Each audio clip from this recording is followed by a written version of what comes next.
out there that can relate and understand. Yeah, what happened? Did we lose picture? That went out. For some reason the picture went out, but the camera's still on. You guys there? Yeah. Yeah, I'm here. Okay, so I'm not Oh, sure. wait a minute. Here's Nick there. Let me try rebooting the camera to see if that'll bring the picture back. I know the audio is still working because I have a separate mic. And I had a feeling that maybe something might happen at tonight's show. Usually the feds, especially in a situation like this, if they caught wind of this, and I only put it out a few hours, 3 hours before we were doing this show, so, but being that I've been part of the Occupy movement, let me try the camera again here. We'll try something different. Rebooting. Why do they care? We have a They just don't like. entire world is falling apart, and they care if we're talking about marijuana, someone being in jail about marijuana. It's so stupid. I know, getting the word out. I don't know. Maybe I'm being overly paranoid, but I've had a lot of technical difficulties when important information like this has been shared, and my camera's been working fine for a long time, and it's not working now. So, I mean, it's a the only radio thing show. I'd like to kind of say about the whole thing is, in California, it's kind of a joke too, because they do have the medical marijuana, but there's no real, like, it's so vague. And if it wasn't for the state ruling of medical marijuana, I mean, Luke would have never been in this situation. You know, I think Luke didn't think that the feds would obviously come down and prosecute him the way they did. You know, so if it wasn't for state law in California, then he would have never even been in this situation. You know, it's just, when you have the state versus the government, it's just a real ugly issue. Okay, so explain to us now that the state has one law, but the feds have another. How does that work, especially like now with California and, Washington and Colorado? Yeah, so basically, the state, you know, we vote as a state to make laws, but the government is the higher power, so the government always trumps state law.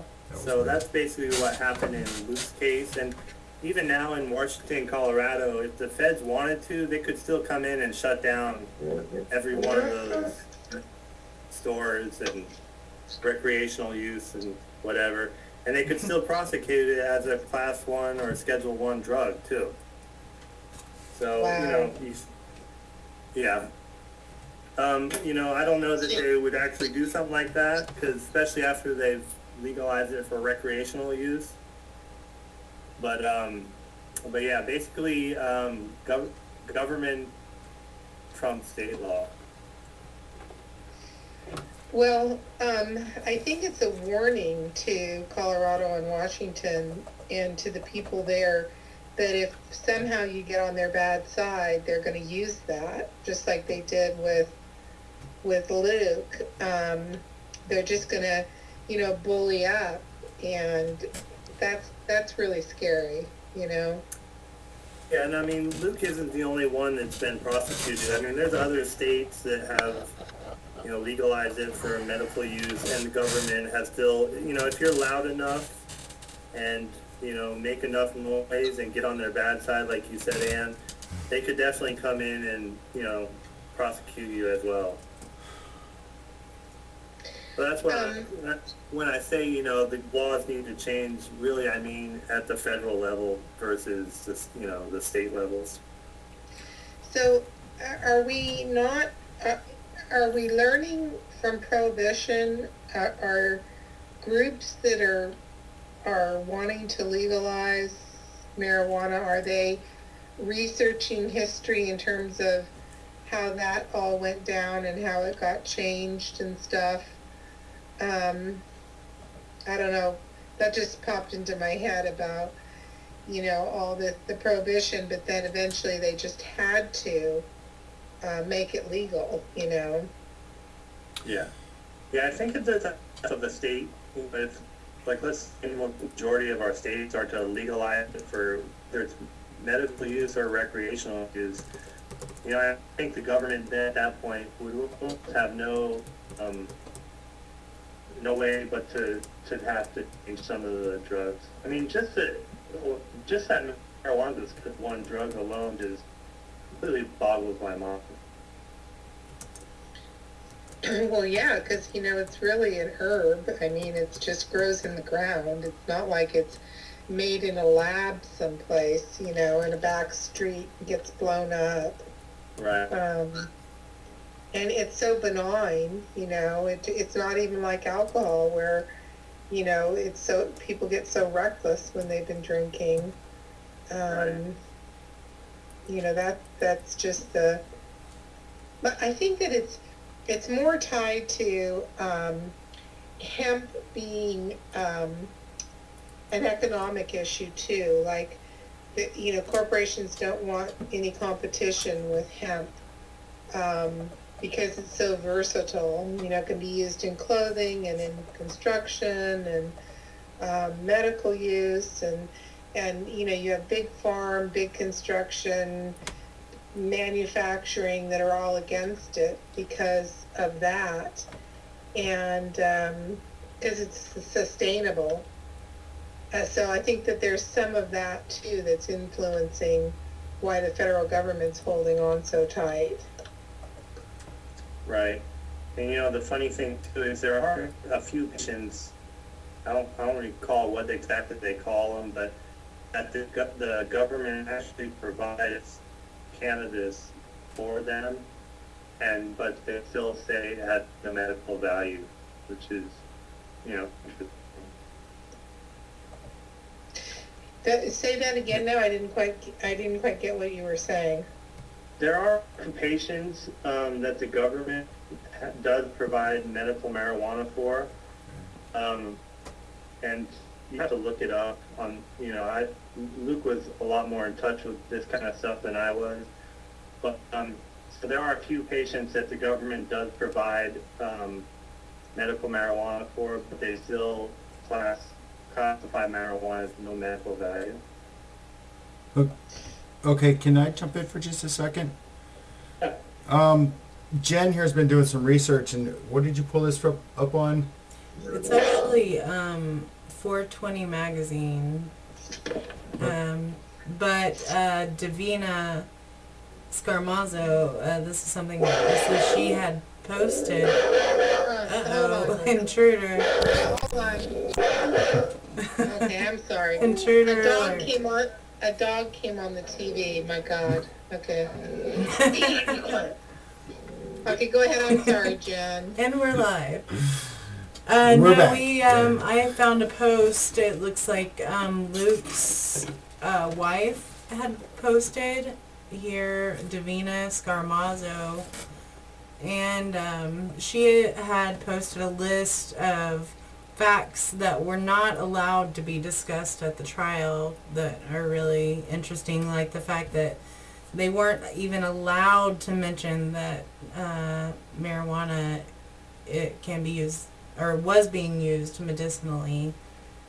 And this here I thought was interesting. The defense attorneys were not permitted to reveal the jury the amount of years per charge. That key piece information was that key piece of information was withheld, so the jury would make their guilty verdict without feeling remorse for potentially sentencing these men to life in prison. So the jury wasn't allowed to know how many years they were being charged with. Yeah, it could be That 2, he it could was be being 5, charged. 10, whatever. They just didn't tell them. So that's not really. I don't know if that's standard or not. Doesn't seem Yeah. fair. I think and I don't know if this is state, but in the federal government, in the jury, you're allowed to understand what the crime is, but you're not allowed to know what the sentencing, how long it entails.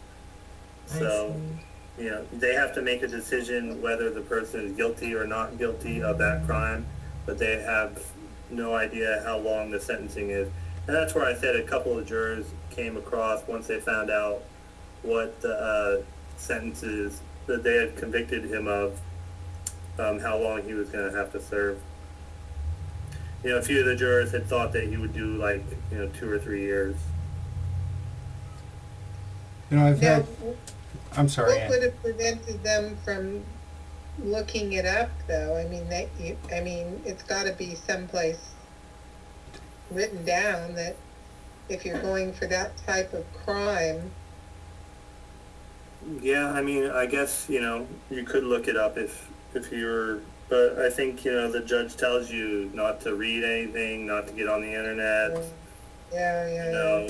When, if anybody has gone through a jury selection, they really want you to be, kind of out of the loop of everything. Yeah, you're right. This is what I mean by being bullies, I mean, just using every bit of the law to come down on someone, for something so ridiculous, that's the sad thing. Right. Well, I think it's a matter of feeling hopeless for us. I mean, getting the word out is one thing, but it doesn't feel like there's anything really concrete we could do other than storm the Supreme Court and say you got to change the law.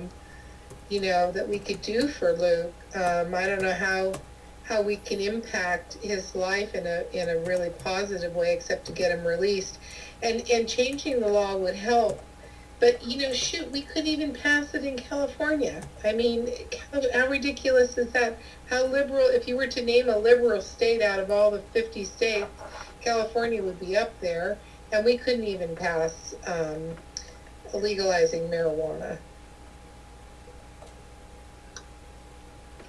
Yeah, I agree. I mean, there's definitely parts of California that are liberal, but there are definitely parts that are pretty conservative. And I think, like in the valley, like Modesto, Sacramento, Fresno, and all the way until you get back basically down to like LA, it can be pretty conservative.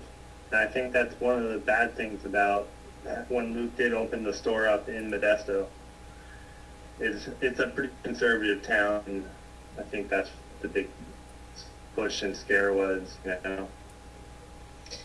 What made him do that anyway? Was he living in Modesto? Yeah, he was living in Modesto, and I think he had gone to San Francisco a few times and had a medical card. Just felt like he wanted access in the valley for people to not have to travel to the Bay Area, to get their prescription. Okay, so then he decided, okay, well, it seems like there's a need. Right. Yeah, and I think a need, and he wanted to provide, and he thought it would be a good business for him, and Yeah, I know all about those ideas that you think are good, and then, oh my God, wham, you get hit in the head, big time. You can see how I think it's the matter that you expect people in the world to act reasonably, and I'm always shocked when people don't act reasonably too. In this case, it was pretty serious. Right. Life-threatening serious. So if we change the law in California, that would help him though, right? Yeah, I mean, I would hope so. I mean, I can't say that it would for sure. Like I said, I think it almost needs to be more changed at a federal level, than probably a state level, for really to see big changes in, people that are punished, by federal law. That's basically what it is. It wasn't the state charging them, it was the feds. If you also look, I'm sorry to interject here real quick, and the war on drugs and the population in the prisons has skyrocketed, mostly being marijuana or related charges that are most people that are smoking marijuana aren't dangerous. Most people that are selling it are selling it to people that need it for, one reason or another, whether it's mental or physical health. And as we know from seeing what's going on, the privatization of the prison systems is what's going on here. They get $40,000 a year for each prisoner, which is a problem because they only spend states only spend $8,000 a year on educating each child. So,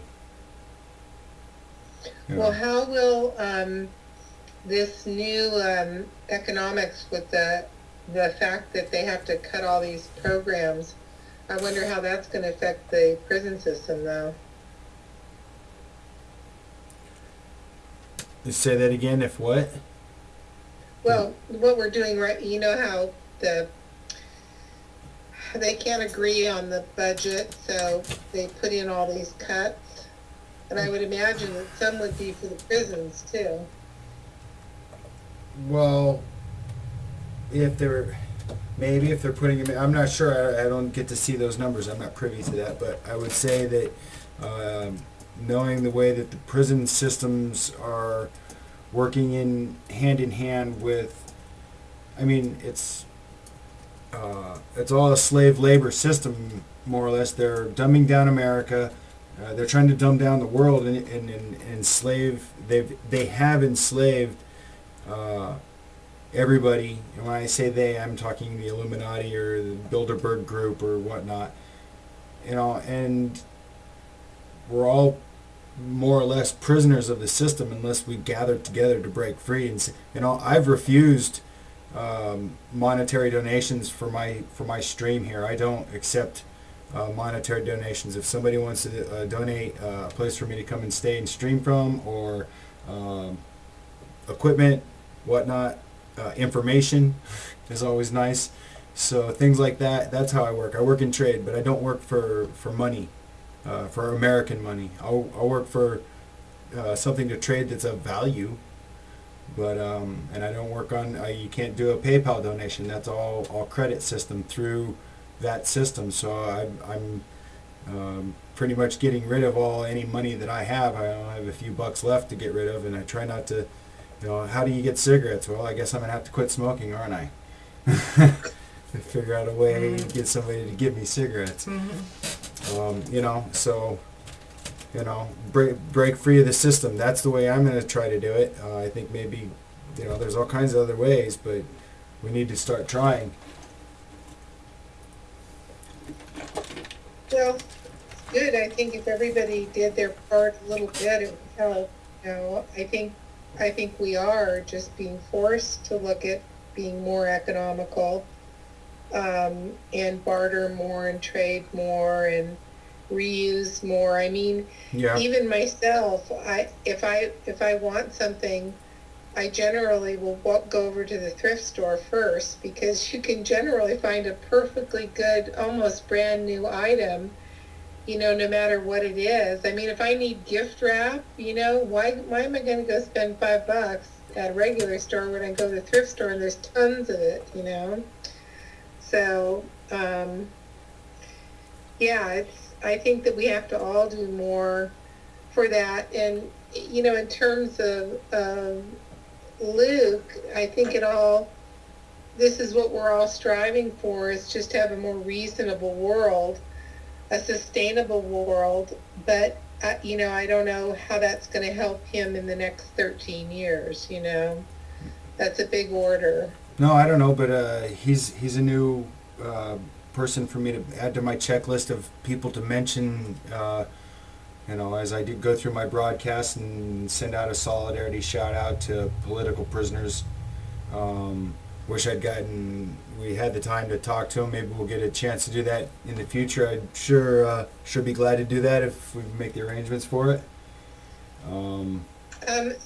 So Nick, have you tried a write-in campaign? Is that something that, would help? Yeah, you can definitely write into him. And then,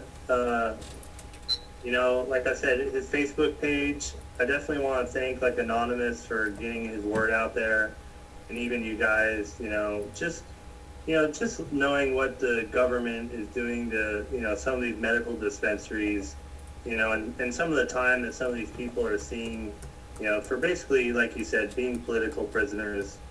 So yeah, I just want to thank everyone for, getting his story out there and, just being aware of what the feds are doing. And, even when I talk to Luke, like 50% of the people in there are in there for some kind of drug charge. And the time that they're looking at is just ridiculous. They're looking at 10 plus years for some of these charges that are just unbelievable. But yeah, he's out. Just to kind of give you guys a heads up, his name's Luke and last name's Scarmazzo, Scarmazzo. His ID number is 63131-097. And he's in a U.S. penitentiary in Longpont, California, and the address is 3901 Klein, Klein Road. And I'm on Facebook. If anybody has any questions, wants to message me, I'd be happy to get back to you guys. I think if we want to try to get Luke on here, I'm sure he'd be happy to. He only gets about 10 to 15 minutes on the phone, so it'd be a short conversation. But it might be nice to just get his voice out here and on the internet. Hey, that's great information, Nick. Thank you for sending that out. It was breaking up as you were sending it through, though. Is there any way you could either repeat it, or is this his picture that I see on Facebook with him and his daughter? Yeah. Okay, so he's got like a palm tree in the background? Yeah, it's in a prison, that picture, but yeah, it's a painting on the wall. Okay. Well, I'm going to click add to friend. Yeah, go ahead and add him, and like I said, it's kind of delayed. Like if you respond on there or put a post on there, it'll probably take him a few days to get back to you. Okay. But that's definitely one way, and like I said, I'm on Facebook as well. Let me just give you his ID number again in case somebody does want to write him. Yeah, would you please go ahead and read that again? Yeah, so his ID number was 63131-097.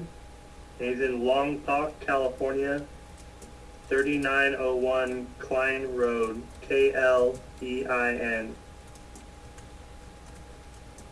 Okay, so I want to read that back. That was inmate number 63131-097 in the city of Longpont, California. No, that's Lompoc, California. And Yep. And it's 3109 Klein Road. Is that spelled Klein? Yep. It's 3901. 3901? 13. Correct. Okay, so 3901 Klein Road. Okay, I'll put that in a post and add that up. Or I'll collaborate with Ann. How's that sound, Ann? We'll collaborate on something to put it out on the Okay. websites. Great. I want to thank you. Now, Nick, in reading, Go ahead. in reading his story on Facebook, it says my brother Ricardo, that they both, it says, do you have a brother Ricardo? I think he is like his buddy, they're not blood brothers. Okay, so not a blood brother, just a friend then. No. Yeah, me Okay. and Luke are the only two siblings in the family. Got it, okay, all right. I'm sorry, okay. Yeah, James, we can put something together to get out for sure. Yeah, Get the and like I page. said, if you YouTube, I think his story's on 60 Minutes. His video's on YouTube as well. You can get some information through Facebook, and then if you just Google his name, you'll see all kinds of information on him as well. Yeah, that's what we started doing. Yeah, the clippings of like the in Fresno where he was trialed, and there's all kinds of information. So, feel free to kind of get a little familiar with it if you so are interested. Okay. Awesome. Sorry, we're multitasking over here. Jen's gonna put out a quick message on the Twitter, Facebook,